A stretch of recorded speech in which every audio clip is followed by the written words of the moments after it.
proklamasi kami, bangsa Indonesia, dengan ini menyatakan kemerdekaan Indonesia.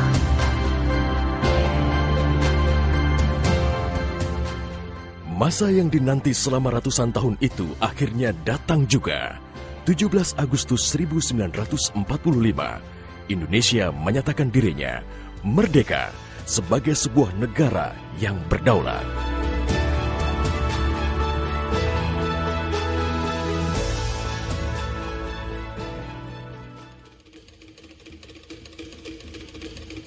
Namun, belum genap 1 bulan usia kemerdekaan, Indonesia langsung mendapat cobaan yang berat. Tentara sekutu yang di dalamnya ada tentara Belanda mendarat di Jakarta dan kota-kota besar lainnya di Indonesia. Bung Karno dan Bung Hatta berupaya melakukan upaya diplomatik untuk mendorong tentara sekutu bekerja profesional, hanya mengurus tahanan saja dan tidak mengutak-ngatik status kemerdekaan Republik Indonesia. Namun, upaya itu tidak membuahkan hasil. Bung Karno galau. Ia menghitung jika sampai terjadi peperangan, secara matematis tidak akan mungkin bisa mengalahkan sekutu. Persenjataan mereka jauh lebih lengkap dan keahlian militernya lebih memadai. Atas saran Jenderal Besar Sudirman, Bung Karno diminta mengirim utusan khusus kepada Roisul Akbar Nahdlatul Ulama, Hadratus Syekh Kiai Haji Hashim Asy'ari di Pondok Pesantren Tebu Ireng, Jombang.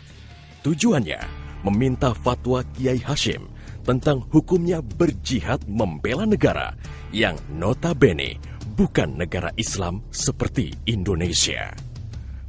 Kiai Hashim lantas memanggil Kiai Haji Wahab Hasbuloh dari Tambak Beras, Jombang. Kiai Wahab diminta mengumpulkan ketua-ketua NU se-Jawa dan Madura untuk membahas persoalan ini. Bukan hanya itu, Kiai Hashim juga meminta kiai-kiai utama NU melakukan sholat istikharah, salah satunya Kiai Abbas dari Buntet, Cirebon, Jawa Barat. 21 Oktober 1945, seluruh delegasi NU se-Jawa dan Madura telah berkumpul di kantor pusat Ansor di Jalan Bubutan, Surabaya. Kiai Hashim memimpin langsung pertemuan tersebut dan kemudian dilanjutkan oleh Kiai Wahab. Setelah melalui diskusi yang cukup panjang dan mendengarkan hasil istikharah para kiai utama NU, esok siangnya, tanggal 22 Oktober 1945, pertemuan menghasilkan 3 rumusan penting yang kemudian dikenal dengan istilah Resolusi Jihad NU. Pertama, setiap muslim, tua, muda, dan miskin sekalipun, wajib memerangi orang kafir yang merintangi kemerdekaan Indonesia. Kedua, pejuang yang mati dalam membela kemerdekaan Indonesia layak dianggap syuhada. Ketiga, warga yang memihak kepada Belanda dianggap memecah belah persatuan dan oleh karena itu harus dihukum mati.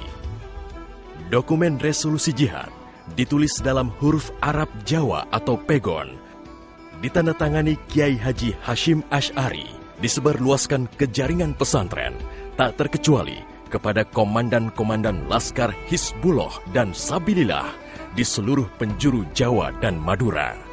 Dokumen resolusi jihad juga dimuat di sejumlah media massa pergerakan masa itu.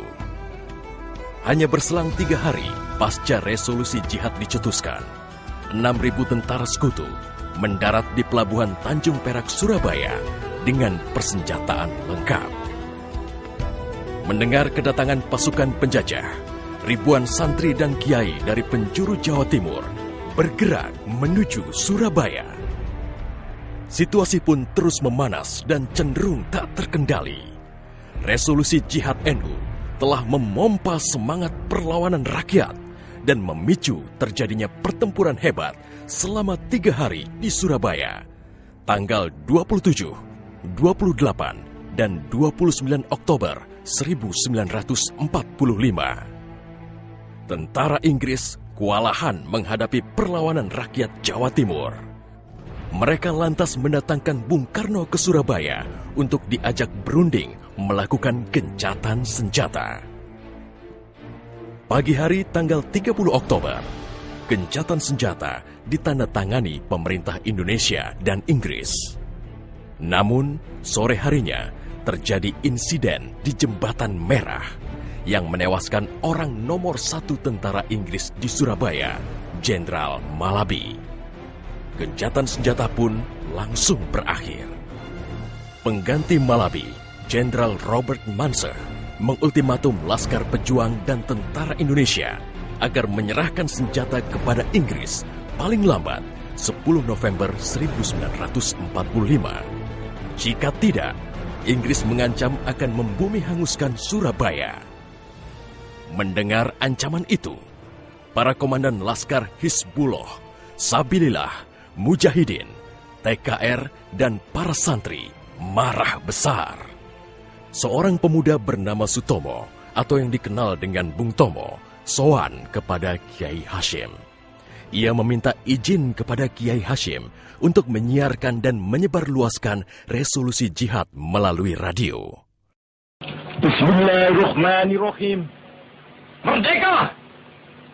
Saudara-saudara penduduk kota Surabaya. Kita semuanya telah mengetahui bahwa hari ini tentara Inggris telah menyebarkan pamflet-pamflet yang memberikan suatu ancaman kepada kita semua.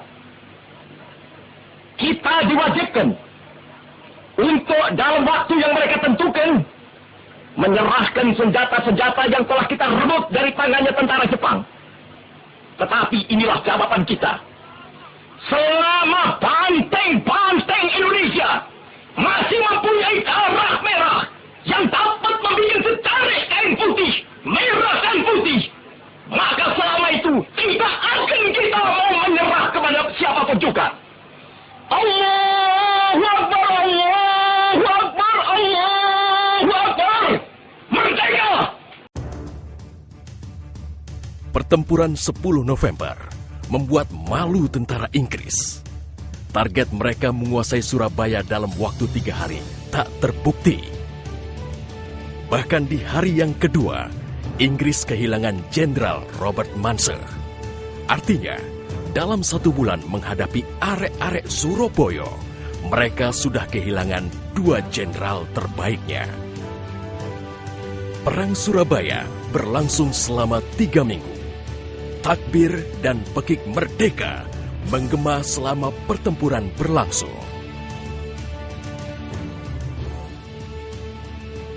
Meski pada akhirnya Surabaya jatuh ke tentara Inggris, namun Inggris mengalami kerugian yang cukup besar. Ribuan serdadu terlatihnya tewas, termasuk 300 serdadu Gurkha Inggris dari India dan Pakistan yang membelot ke Indonesia setelah tahu lawan mereka adalah para ulama Islam dan santri yang sedang berjihad membela negaranya.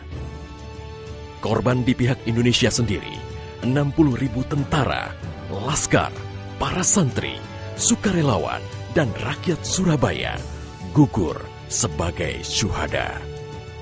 Tanpa resolusi jihad NU, tidak akan ada peristiwa heroik 10 November 1945.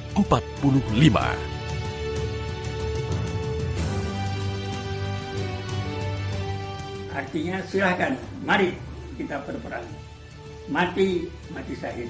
Kalau hidup kita akan menjadi bangsa yang merdeka.